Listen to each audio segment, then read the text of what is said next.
So when I go to search up the term internet horror, it mostly gives me results about horror movies that are about the internet. But that's not necessarily what I'm talking about. I'm talking more about the kind of horror that tends to come from the internet and is popular on the internet, distinct from the kind of typical horror content that you would see on traditional media platforms. In summary, I'm using the term internet horror to refer to horror content that's uniquely shaped by the internet in terms of its content and the way that people consume it. It also seems to be shaped by the culture of the people who grew up with the content, mainly Gen Z and millennial culture. So this is the definition that I'm using. It doesn't seem like there's a common definition for this. If internet horror ends up not being a useful term, I'll just call it psychological horror that's popular on the internet.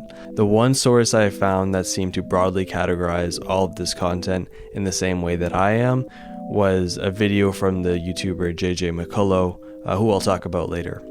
So here are some common and defining characteristics of internet horror. So first, it almost always incorporates elements of psychological horror. Rather than simply evoking fear of physical danger, it might evoke fears of a more psychological nature, like the fear of going insane or at the more mild end of the spectrum, feeling like something is off or seeing something that you feel like you're not supposed to see. This might not be horrifying, but I'm including anything that might be disturbing or eerie. One common theme I see a lot is subverting nostalgia or media that we have positive associations with. Internet horror also tends to have a participatory element to it, where fans interact with the story, build on it, or maybe they work together to engage with the content. So take, for example, the Five Nights at Freddy's series, which is an indie horror game series, so it's not really an internet media source, but the massive community on the internet surrounding it and the participatory side of the fan content and the theory videos. It just, in a lot of ways, it makes it kind of like internet horror. So first, let's just go through a couple examples of things that might be considered internet horror. So first, a very obvious one is creepypastas, and we'll talk about this one a lot. Creepypastas are basically these shareable text horror stories that were commonly shared around the internet and kind of established as these urban legends on the internet. They often have other kind of media content associated with it, like videos or other projects.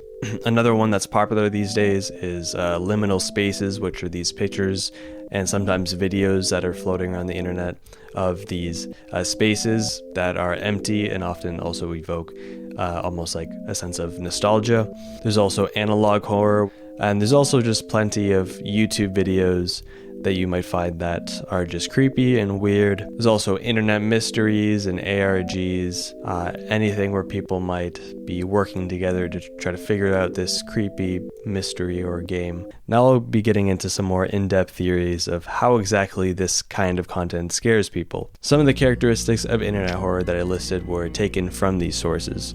This first journal article is written by Jessica Balanzategui. She argues that out of creepypastas emerged a new genre of fiction that she calls the digital gothic.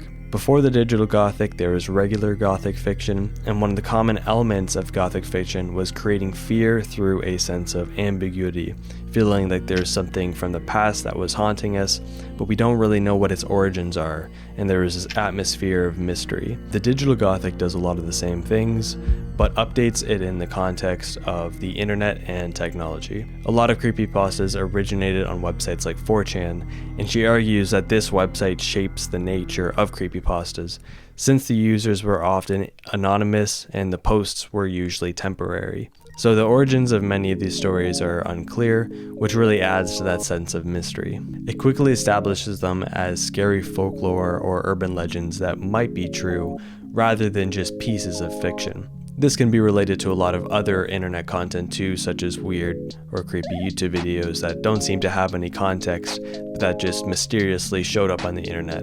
If I understand it correctly, she says that the digital gothic plays on the anxieties of our memory and our childhood. Since the community around these creepypastas likely grew up with early digital culture and being surrounded by analog media, they have a shared nostalgia with them. As they have grown up and changed, the technology has as well. Since the old media and the older media technologies have faded away along with our childhood, there's a tension between our nostalgia with them and the fact that they're kind of gone or going away. In the case of stories that deal with lost media, they play with the idea that the media is completely gone. Like, oh, what if there was a lost episode of SpongeBob where Squidward brutally dies and they could never release it to the public because it was just so horrifying? Okay, I'll be honest. We can sometimes look back on creepypastas as a little silly, but I think these ideas are still very relevant. Liminal spaces often plays off the sense of childhood nostalgia, the feeling like you've been here once before when you were a kid, but you just can't remember it very well. And it's placed in a context that feels eerie because instead of these places being vibrant and filled with people, the setting is empty and lifeless.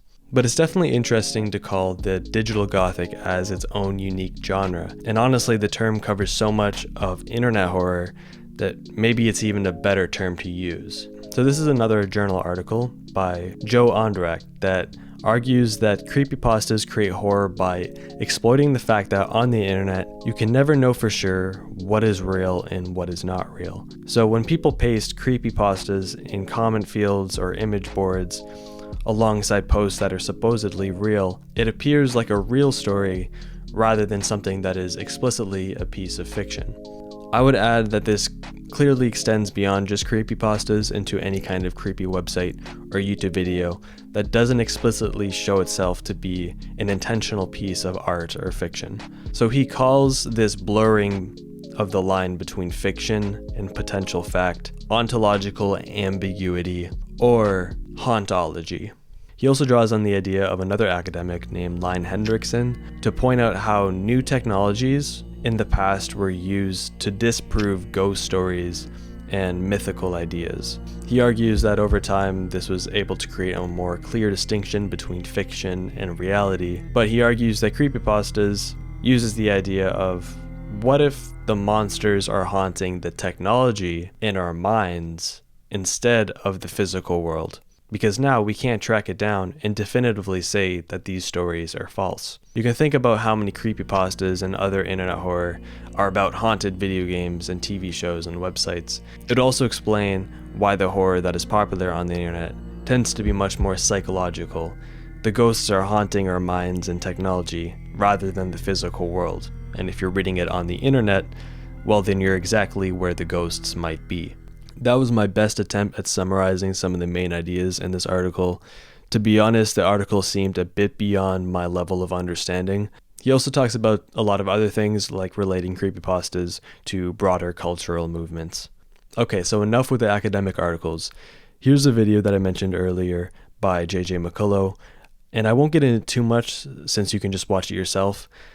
JJ McCullough basically argues here that internet horror is primarily geared towards the modern, young American middle class by disturbing their cultural values and way of life. This one piqued my interest because I pretty much fall into that demographic. He outlines some of these values such as orderliness, routines, and familiar consumer products. And this demographic is easily disturbed by the subversion of expectations, since we are so attached to our routines and sense of orderliness. So I think this theory definitely resonates with me. I remember as a kid playing a lot of video games and I was super scared of like glitches. And I think that was just that sense of disorder of my safe and familiar world.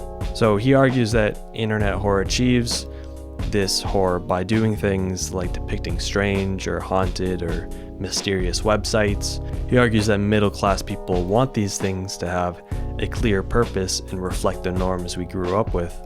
So when it doesn't, it can be disturbing. He says creepypastas often utilize this theme of haunted possessions and media technologies, which play off this demographic's consumerism and their attachment to familiar products and entertainment. I find this super interesting, and I think there's a lot of truth in what he's saying. However, the way he phrases things does come off a little bit as black and white. Like, I would be pretty surprised if it was the case that anyone outside of the American middle class would just not find any internet horror scary unless it was scary in a more traditional way. But in terms of looking at the more cultural side of why people find internet horror scary, I think JJ provides a really helpful way to look at it. So there you have it. There's some different ways that we might be able to categorize internet horror and look at the ways that it is able to frighten us. If it frightens you, maybe you don't find any of this scary at all. That's okay too. But thank you guys for watching. I hope you learned a lot. I'm going to link these sources below, and I'm going to add some extra ones that will go more in depth in some of the topics. So yeah.